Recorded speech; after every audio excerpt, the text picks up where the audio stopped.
오늘 맥주 감사 주일로 우리가 하나님 앞에 예배 드리게 돼서 너무너무 감사합니다. 우리 교회는 7월 첫 주를 맥주 감사 주일로 늘 해년마다 하나님 앞에 예배 드리고 있습니다. 맥주 감사절이 우리에게 무슨 의미가 있는가 이렇게 반문하시는 분들도 있습니다. 왜냐하면 우리 중에 누구도 보리농사 짓는 분이 없기 때문이죠. 그래서 한국교회에서는 상반기 동안 또 하나님께서 지켜주신 은혜에 감사하는 마음을 담아서 7월 첫 주에 맥주 감사 주일을 지내기도 합니다.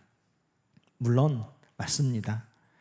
그러나 오늘 저는 이 본문 말씀을 통해서 하나님께서 우리가 어떤 마음으로 하나님 앞에 감사하는 것을 기뻐하실까, 우리가 하나님 앞에 오늘 어떻게 감사함으로 예배할까 하는 것을 하나님의 말씀, 나에게 주시는 하나님의 음성으로 들을 수 있기를 기도하며 말씀을 준비했습니다.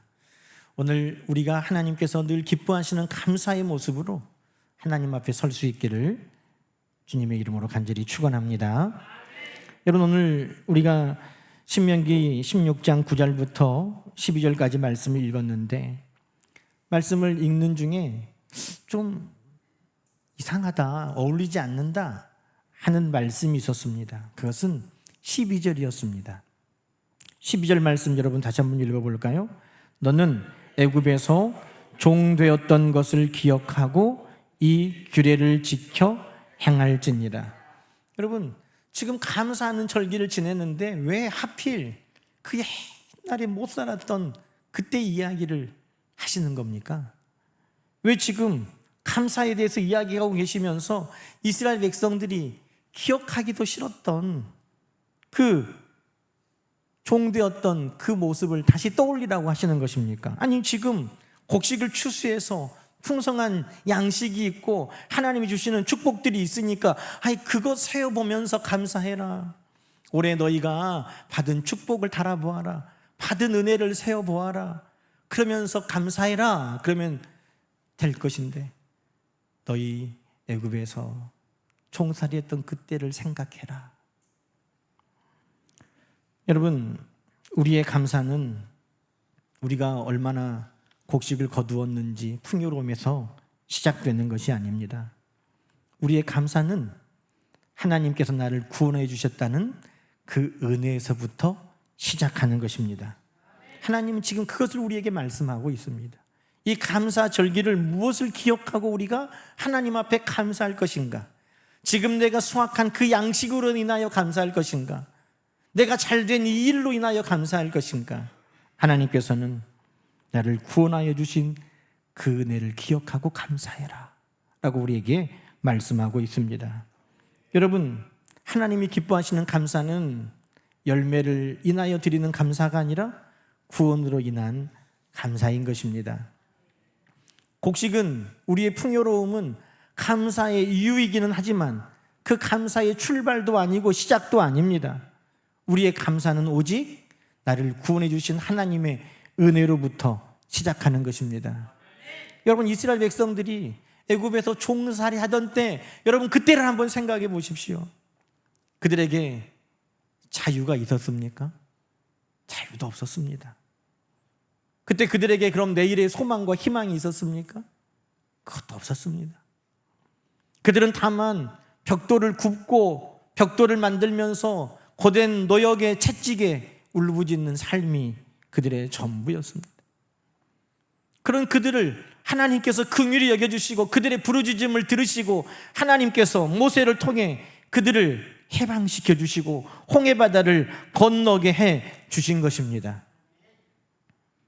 여러분, 하나님께서 이 일을 통해 이스라엘 백성들에게 3가지 감사의 절기를 정하라고 말씀하셨습니다.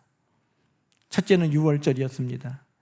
유월절, 애굽의 모든 장자들이, 사람부터 짐승까지 그 첫 번째 자식과 새끼는 다 죽을 때 하나님이 이스라엘을 살려주셨습니다.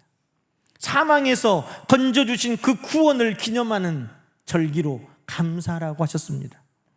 두 번째는 칠칠절, 맥추절입니다. 보리를 추수하고 첫 열매로 감사하는 것이었습니다. 세 번째는 수장절, 모든 추수가 다 마쳐지고 그것을 창고에 들여놓고 풍성하게 채우신 하나님 앞에 감사하는 것이었습니다. 그러나 여러분, 그 모든 절기가 추수로 인한 감사가 아닙니다. 유월절은 하나님께서 우리를 죄와 사망에서 건져주신 우리에게도 주시는 감사의 절기인 것입니다. 맥주절은 우리 모두가 부활의 첫 열매이신 주님을 따라 하나님 자녀된 것을 기뻐하는 절기인 것입니다. 수장절은 우리 모두가 알고 기대어 저 하나님의 나라에 영원토록 살게 된 것을 기뻐하며 드리는 감사의 절기인 것입니다. 여러분, 그러니 우리가 하나님 앞에 감사하는 출발, 시작은 내가 무엇을 거두어서 내가 무엇이 충만하게 채워져서 그것으로 인하여 감사하는 게 아니라 내 죄를 사하시고 나를 사망에서 건져주시고 나를 하나님 자녀 되게 하시고 나를 저 영원한 하나님의 나라에 살게 하신 것, 그것이 우리의 감사의 이유인 것입니다.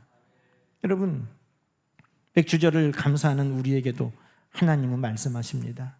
네가 무엇을 추수해서가 아니라 내가 너를 구원하였고 내가 너를 자녀 삼았고 내가 너를 영원한 천국에 살게 한 그것으로 인하여 감사하라.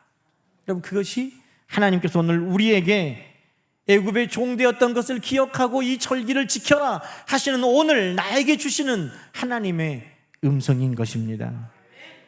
여러분은 오늘 무엇 때문에 감사하는 마음으로 오셨습니까? 건강 때문입니까? 내게 건강 주셔서 감사하다. 그러면 건강이 약해질 때 우리의 감사는 여전할까요? 사업이 요즘에 잘 되고 있어서 감사합니까? 또 어려울 때는 어떻게 하시려고요? 자녀로 인하여 감사합니까? 자녀가 속썩일 때 그 감사는 그럼 원망으로 바뀌겠죠.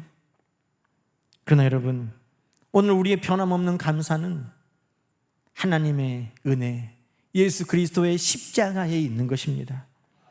예수 그리스도께서 십자가에서 나를 구원해 주신 그 사랑과 은혜는 어떤 상황과 어떤 환경 속에서도 변함없는 진리와 같이 우리의 감사의 이유가 되는 것입니다.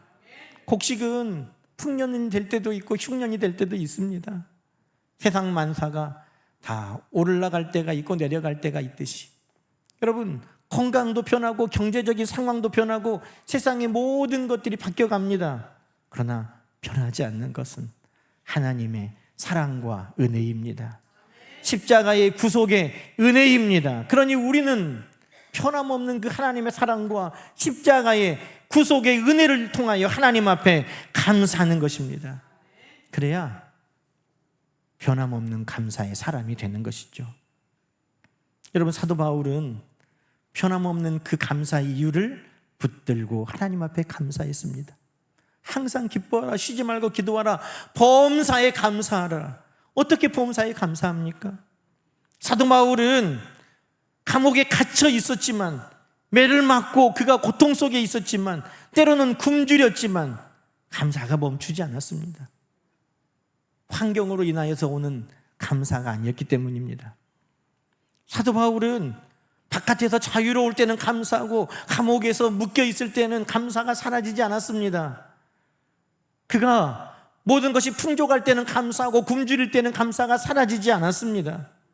평안할 때는 감사하고 매를 맞고 고통스러울 때는 감사가 사라지지 않았습니다. 그 이유가 무엇입니까? 골로새서 1장 12절부터 말씀은 사도 바울이 붙들었던 감사의 이유를 우리에게 알려주고 있습니다. 12절부터의 말씀입니다. 우리로 하여금 빛 가운데서 성도의 기업의 부분을 얻기에 합당하게 하신 아버지께 감사하게 하시기를 원하노라. 그는 지금 감옥의 어두움 가운데 있지만 빛 가운데 우리에게 감사의 이유를 주신 하나님을 기억하고 있습니다. 그 이유가 무엇입니까? 13절, 그가 우리를 흑암의 권세에서 건져내사 그의 사랑의 아들의 나라로 옮기셨으니 그 아들 안에서 우리가 속량 곧 죄 사함을 얻었도다. 할렐루야. 사도 바울이 붙드는 건 바로 이것입니다. 하나님이 나의 죄를 다 용서하여 주셨다는 겁니다.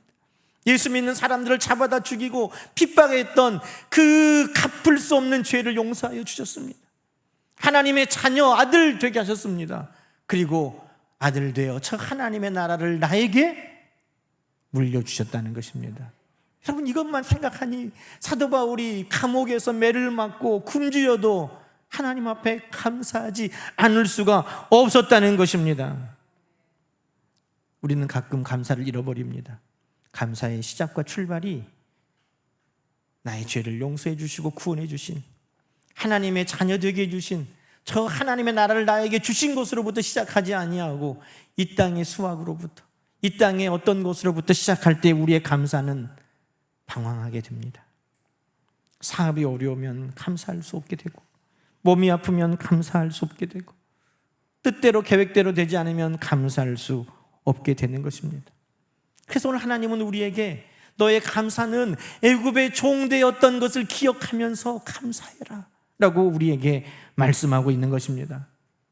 여러분, 나를 구원해 주신 하나님의 은혜, 나를 하나님의 자녀되게 하신 은혜, 저 영원한 하나님의 나라를 나에게 주신 그 은혜를 우리 잊지 말고 그것으로부터 시작하는 감사, 그것으로부터 출발하는 감사가 늘 우리를 통해 하나님 앞에 드려질 수 있기를 간절히 축원합니다.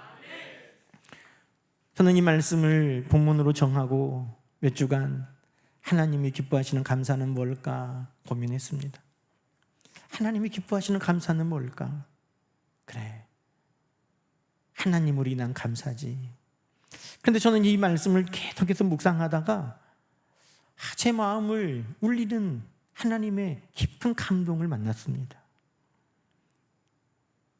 2번 한번 함께 읽어볼까요?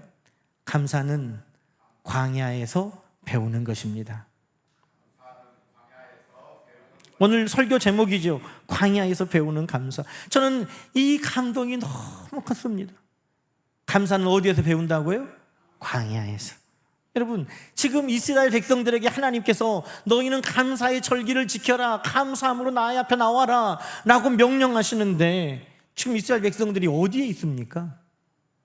그들이 지금 광야에 있습니다. 그들이 적과 꿀이 흐르는 그 땅에, 그들이 지금 모든 것이 갖추어져 있는 안락한 집에서 그들에게 하나님께서 감사라고 말씀하신 게 아니었습니다. 출애굽기에서도 이 23장 16절에 하나님께서 맥주절을 지켜라, 감사의 절기를 명령하실 때 광야였습니다. 오늘 우리가 읽은 본문도 모세가 광야에서 한 마지막 설교의 말씀입니다. 지금 감사하라 하나님 명령하신 그곳은 광야였습니다.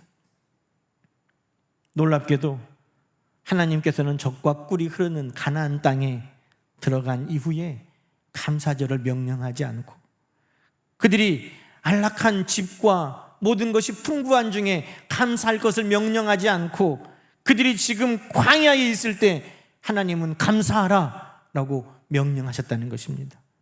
여러분, 광야가 감사가 됩니까? 광야가 어떤 곳입니까? 광야는 먹을 것도 마실 것도 풍족하지 않습니다. 성경 읽어보면 수위를 마시지 못했다는 말씀이 여러 번 나옵니다. 그들이 어디에서 적이 쳐들어올지, 어떤 울타리나 성이나 보호할 것도 없는 그곳이 광야입니다. 길이라도 평탄한가? 아니요. 길도 쉽지 않은 그 길이 광야입니다.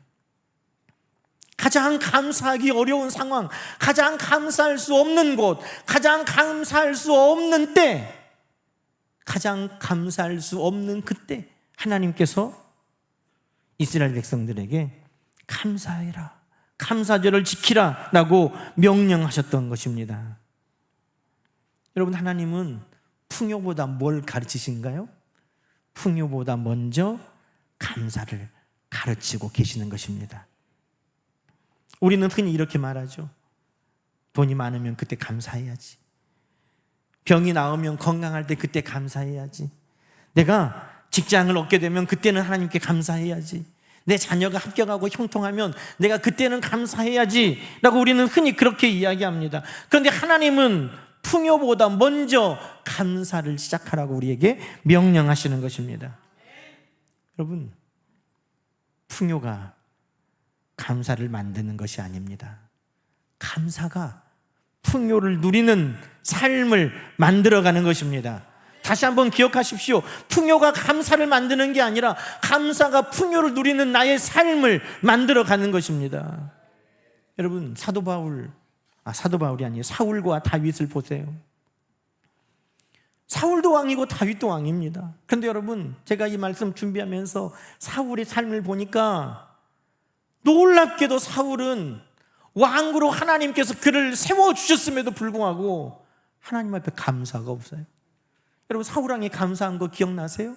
사울왕이 무엇을 감사했습니까? 여러분, 가장 작은 베냐민 지파 그 사울을 이스라엘 모든 사람을 다스리는 왕으로 높이셨는데 하나님 앞에 사울은 감사하지 않아요. 그럼 감사하지 않으니까 뭐예요? 더 하나님 앞에 갈급하고 더 채우고 싶은 욕망만 그에게 가득한 것입니다. 하나님께서 왕으로 세워주셨는데 암말렉을 다 진멸하라, 거기에 있는 짐승 새끼 하나도 취하지 마라, 다 하나님의 것이다 그랬는데 사울은 어떻게 합니까? 하나님의 말씀에 순종하지 않고 그것을 자기를 위해 남겨두었습니다. 하나님 앞에 감사가 없는 삶은 늘 더 욕심과 나를 위한 것으로 가득 채워가는 것입니다. 하나님이 그를 가장 높은 왕으로 세웠습니다. 그런데 여인들이 말하기를 사울은 천천의 적을 죽였다면 다윗은 만만을 죽였다라고 이야기하니까 그 여인들의 말 한마디, 그 말에 시샘이 나가지고 다윗을 수도 없이 죽이려고 했습니다. 그가 왕이잖아요. 더 높은 사람이 누가 있습니까? 그런데도 감사가 없을 때는 하나님 주신 모든 것을, 풍요를 누릴 수가 없는 것입니다. 여러분, 다윗이 왕이 됐을 때는 어땠습니까? 여러분, 다윗처럼 쫓겨다니고 죽을 고비를 넘기고 수많은 전쟁을 하고, 그런데 여러분, 놀랍게도 우리가 읽은 수많은 시편 가운데 다윗의 감사의 시가 있습니다. 원망하고 불평해도 부족할 그 어렵고 고난이 많은 인생이었지만, 어려서부터 부모에게 잊혀졌고 수많은 위기와 어려움을 견뎠지만, 다윗은 그 모든 삶 속에서, 광야에서, 홀로 있는 그 뜰에서, 전장의 순간 앞에서, 그 강한 대적 앞에서 하나님께 감사했던 것입니다. 여러분, 다윗의 인생의 마지막에 시편 23편의 다윗은 뭐라고 고백합니까? 여호와는 나의 목자시니 내게 부족함이 없으리로다. 하나님 앞에 감사한 그의 인생은 풍요를 누리는 삶을 산 것입니다. 풍요가 감사를 만드는 게 아니라 감사가 우리의 삶을 풍요로운 삶으로 만드시는 것입니다. 여러분, 사도 바울은 그가 궁핍하든지 어떤 형편에 있든지 자족함을 배웠다고 빌립보서 4장에 이야기하고 있습니다. 나는 비천에 처할 때에도, 풍부에 처할 때에도, 배부를 때도, 배고픔에도, 풍부할 때에도, 궁핍할 때에도 나는 일체의 비결을 배웠노라. 어떤 비결이에요? 자족하는, 감사하는, 하나님 앞에 감사하는 비결을 배웠다는 것입니다. 13절이 그 뒤에 나오는 말씀이에요. 내게 능력 주시는 자 안에서 내가 모든 것을 할 수 있느니라. 감사하는 자만이 하나님 안에서 내게 모든 것을 할 수 있는 능력을 그분이 주신다고 감사할 수 있는 것입니다. 풍부할 때도 능력을 주시는 것뿐만 아니라 궁핍할 때도 그 하나님은 나에게 능력으로 충만하게 하여 주시고, 내가 배부를 때도 배고플 때에도 하나님 나와 함께 하심의 능력은 크고 무궁한 것입니다. 여러분, 그러니 정말 하나님이 기뻐 받으신 감사는 무슨 감사였을까요? 광야에서 드리는 감사였던 것을 성경은 우리에게 알려주고 있는 것입니다. 여러분, 하나님께서 광야에서 만나를 주신 것도 이 광야의 감사를 배우게 하기 위함이었습니다. 만나가 뭐 대단합니까? 이스라엘 백성들이 적과 꿀이 흐르는 땅에 갔더니 에스겔 골짜기에서 포도 한 송이를 땄는데 두 성인이 어깨에 함께 메고 왔습니다. 지금도 이스라엘 성지순례 가면 사진으로 제가 구경해 봤는데 포도 하나가 이만합니다. 포도 하나가, 헤브론의 그 농장의 포도 하나가, 정말 그거를 들려면 한 사람이 힘을 쏟든지 두 사람이 어깨에 짊어질 정도로 큰 포도송이들이 있습니다. 그것을 보고 얼마나 놀랐겠어요. 그러면 여러분, 이스라엘 백성들에게 하나님께서 광야 길을 거둘 때 오아시스마다 그 큰 포도들이 주렁주렁 열려 있고, 열대 과일들이 있고, 야자수가 있고, 먹을 것이 넘쳐나게 하나님께서 자라게 하실 수 없습니까? 그럴 수 있습니다. 그러나 여러분, 하나님이 정말 원하시는 감사는 광야에서 지극히 작은 것 가운데 시작하는 감사가 하나님 앞에 변함없는 감사임을 하나님은 아셨기 때문인 것입니다. 여러분들, 우리 예수님의 감사도 작은 것에서부터 시작하는 감사였습니다. 어린아이가 점심때 먹으려고 보리떡 5개, 물고기 2마리를 가져왔습니다. 그 물고기가 얼마나 할까요? 민어만 할까요? 조기만 할까요? 제가 지금까지 먹어본 멸치 중에 제일 큰 멸치를 남해에 가서 먹어봤습니다. 남해에 가면 멸치찜을 하는데 멸치가 거짓말 좀 못하면 꽁치만 합니다. 근데 그런 작은 물고기, 그 물고기 피레미만한 물고기를 엄마가 싸준 거예요. 2개를. 보리떡 5개 하고. 여러분, 성인 남자만 5,000명이고 수만 명이 있는데 예수님께서 그 작은 보리떡 5개, 물고기 2마리를 들고 하늘을 향하여 축사하셨습니다. 하나님 앞에 감사하셨습니다. 여러분, 오병이어의 풍성한 기적은 그 작은 것으로 인하여 하나님 앞에 감사한 이후에 비로소 이루어졌다는 것입니다. 젖과 꿀이 흐르는 가나안이 먼저가 아닙니다. 날마다 주시는 그 작은 만나로 인하여 감사할 때, 여러분, 하나님은 젖과 꿀이 흐르는 그 풍요를 우리에게도 허락하여 주시는 것입니다. 똑같이 광야길을 걸었지만 어떤 사람들은 그 만나를 불평했고 감사하지 않았습니다. 하나님이 주시는 그 광야길을 원망하고 감사하지 않았습니다. 하나님께서 낮에는 구름 기둥으로 덮으시고 밤에는 불 기둥으로 인도하셨어도 어떤 이들은 감사했고 어떤 이들은 감사하지 않았습니다. 우리는 그 결과를 알죠. 감사하는 이들이 젖과 꿀이 흐르는 그 약속의 땅의 주인이 된 것입니다. 여러분, 오늘도 우리는 똑같이 살 수 있습니다. 하나님이 주시는 똑같은 하루의 24시간, 하나님이 주시는 똑같은 삶을 살아가면서도 어떤 사람은 작은 것에도, 광야에서도 그 만나를 바라보면서도 하나님 앞에 감사하고 감사할 수 있고, 어떤 사람은 똑같은 광야에서 불평하고 만나로 인하여 원망하고 하는 삶을 살 수 있습니다. 여러분, 우리는 광야에서 작은 것에서부터 하나님 앞에 감사할 수 있는 그 감사가 우리에게 시작될 수 있기를 하나님이 원하고 계시는 것입니다. 병상에 누워 계신 성도들에게는 광야가 다른 곳이 아니라 병상이죠. 몸에 육신의 연약함이 있고 질병이 있는 분들에게 광야는 그 질병의 아픔일 것입니다. 취업이 되지 않은 청년들에게도 광야는 그들의 삶 속에 있습니다. 자녀들 때문에 눈물을 흘리는 부모에게도 광야가 있고, 홀로 외롭게 살아가는 성도들에게도 광야가 있습니다. 오늘 하나님은 우리에게 말씀하십니다. 그 광야에서 감사를 시작해라. 그러면 젖과 꿀이 흐른 땅의 주인공이 된다는 것입니다. 작은 것에 인해 감사하라. 그러면 우리 주님께서 역사하시는 오병이어의 풍성함을 보게 될 것입니다. 함께 우리 고백합시다. 환경이 좋아서가 감사가 아닙니다. 하나님이 함께 하시기에 오늘 감사하겠습니다. 아멘. 이것이 광야에서 내가 배우는 감사입니다. 마지막으로 여러분, 감사는 매일매일 배우는 것입니다. 오늘 성경에 보니까 감사할 때 너희 자녀와 노비와 성중에 있는 레위인과 객과 고아와 과부도 함께 이 절기를 지키라고 말합니다. 물론 감사절에 풍성한 음식을 나누라는 의미도 있습니다. 그러나 더 중요한 것은 그들에게도 이 감사를 가르쳐 주라는 것입니다. 보여주라는 것입니다.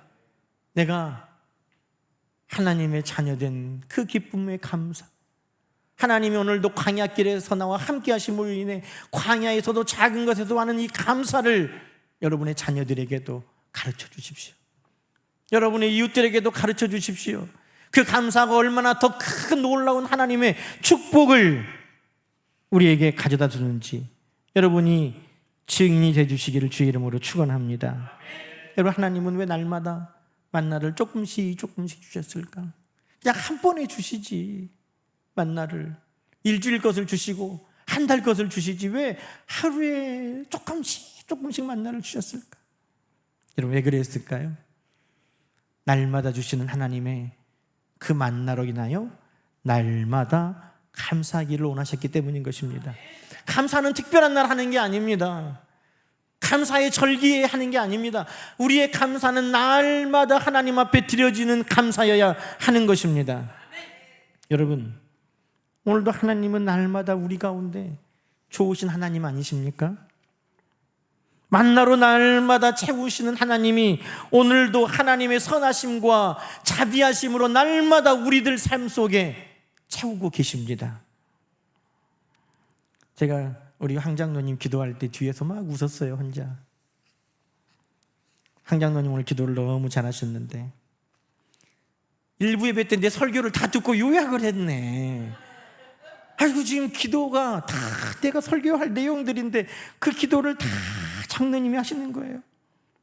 아이고, 내가 지금 하나님은 날마다 우리 가운데 선하십니다 그러면서 내가 일부 때 설교했거든요. 눈을 뜨게 하신 것도 오늘 감사 아닙니까? 근데 황장로님이 다 하셔. 그래서 내가 속으로 장로님 같이 먹고 삽시다.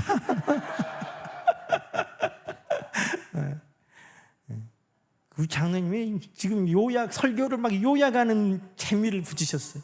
들으면서 설교를 요약해가지고 우리 남성교회원들한테도 보내고. 얼마나 감사한지.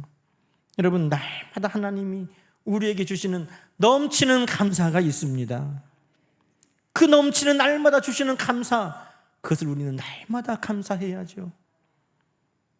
교회를 주시고 가족을 주시고 예배할 수 있도록 말씀을 주시고 오늘 내가 숨을 쉬고 오늘 내가 하루를 또 살게 하신 그 모든 것은 날마다 선하심과 인자하심으로 나를 만나주신 하나님이신 것입니다. 그러니 우리도 날마다의 만나를 먹고 날마다 하나님 앞에 감사하게 하신 것처럼 날마다 하나님의 은혜와 사랑을 받은 나는 날마다 하나님 앞에 감사하지 않을 수가 없음을 여러분 기억하시기 바랍니다. 이제 예배를 마칩시다. 오늘 우리는 이제 이렇게 결단해야 합니다. 하나님, 내가 열매로 인하여 드리는 감사가 아니라 내가 구원받고 하나님 자녀되고 저 영원한 천국을 누리고 있기에 나는 언제 어디서나 항상 감사하겠습니다. 하나님, 풍요로움에 감사해 사람이 아니라 먼저 감사하고 광야에서 감사함으로 하나님의 풍요를 누리는 사람이 되겠습니다. 특별한 절기에 감사하는 게 아니라 오늘 하나님의 자비와 성실하심을 누리는 내가 날마다 하나님 앞에 감사로 하루를 시작하고 감사로 하루를 마치겠습니다. 이것이 하나님께서 오늘 우리에게 나는 이런 감사를 기뻐한다 라고 주시는 말씀인 것입니다. 오늘 우리 모두가 이렇게 하나님 앞에 감사하면서 평생을 살아갈 수 있기를 주님의 이름으로 간절히 축원합니다. 기도하십시다. 하나님 아버지, 감사합니다. 이렇게 우리에게 감사할 것이 많음에도 불구하고 감사할 수 없었던 나의 하루하루의 그 고통스러움이 너무나 후회가 됩니다. 하나님, 이제는 우리에게 주신 이 하나님의 감사 이유들을 잊지 않게 하시고 날마다 자녀됨으로 인하여 감사, 광야에서도 작은 것에도 감사, 날마다 우리를 선하게 만나주시는 하나님 앞에 감사함으로 하나님 앞에 서는 우리 모두가 되게 하여 주옵소서. 예수님의 이름으로 간절히 감사하며 기도드리옵나이다. 아멘.